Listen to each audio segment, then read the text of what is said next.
Hi, everyone. This is Brittany Burgess. I'm here to talk about tort liability.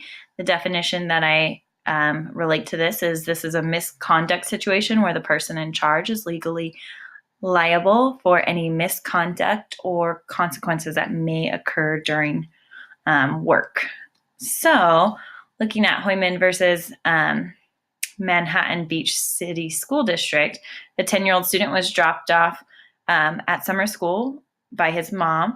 During the day before dismissal, the student left. After leaving, he was standing on a major street corner, and then he was hit by a motorcyclist. The argument, the school should have not let him leave school grounds before dismissal. If this were to happen in my school district, we are not held responsible for students who leave campus, depending if it is an open campus or a closed campus. So if it's closed, we are liable, and if it is open, we are not. It just depends on the type of campus we have. So if it was a closed one, we would definitely be talked to. We would probably have a better response of, we need to tell security. Security would then have to go search for that student.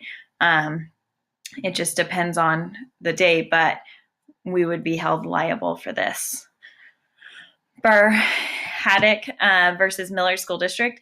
The 9th grade PE class had a golf unit. During this, students were practicing golf fundamentals. During the lesson, a student was hit and became unconscious and died 2 days later. A student missed a first lesson and was given no prior instruction, never held a golf club. He was up to practice and with a group of other students. So there was 5 to a mat, and he was trying to learn quickly and without getting any instruction. And then he went up and he asked a friend to kind of help him out. That friend came closer without the classmate knowing he was directly behind him, and he swung his club down and hit him unconscious. This incident would cause for a review with personnel. What happened? Interview would be conducted with everyone on staff involved and probably even students.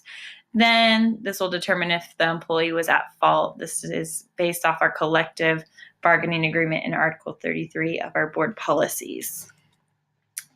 We have Rollins versus Concordia Parish School Board. A 9-year-old student was playing PE on the playground and became hurt, being told to get off the merry-go-round. The teacher was a substitute and was watching around 40 kids. The teacher walked away after telling the girls to get off to assist another group of kids who needed help.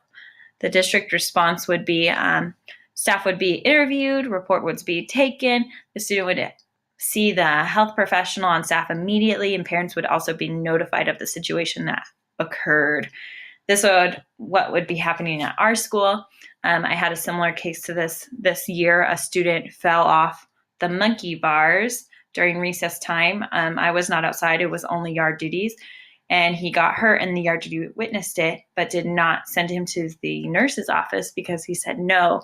Later that day, he went home. They took him to the ER, and he had a broken wrist. So it was an interesting case for me. This one related to something similar that happened to me earlier this year.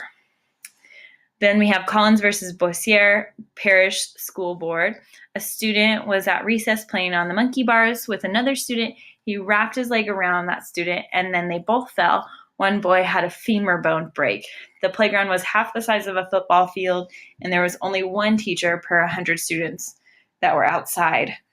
The district response, the student would see the health professional on staff immediately, as well as calling 911. They probably wouldn't move him until the paramedics got there. Parents would be notified immediately after, and report from the principal would be taken if needed by the district.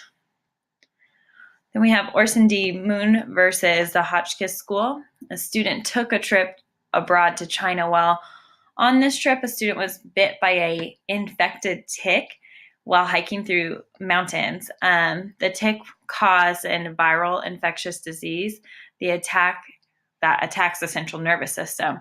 So the student now has brain damage, and the parents sued for not being told that they may come in contact for being around insects and that may be infected. Depending on how the permission slip is noticed or what's noted on the permission slip, if the parents agreed and signed the permission slip, this may have a report taken down to an extent from administrator or district, depending on the permission slip. The standards that I closely related to this was ISTE 3A, creating experiences for social learners to make a positive social responsible contribution and exhibit empathetic behavior online that build relationships and community.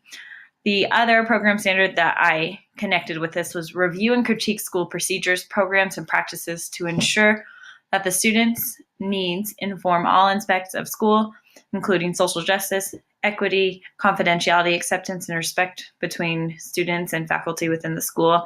I think it's important to review our school procedures and the way things happen because we are liable for our students every single day when they walk in, and we need to make sure we have procedures in place to make sure their safety and make sure for our legality safety as well. So I believe tort liability can apply to online learning when we're using computers in the classroom, which is something we need to address as well. We're liable for our students when they're online at school and what they're doing for school online. So those are my standards. And here is my resources. And that's it. So thank you so much for listening. And I hope you learned a different case of tort liability.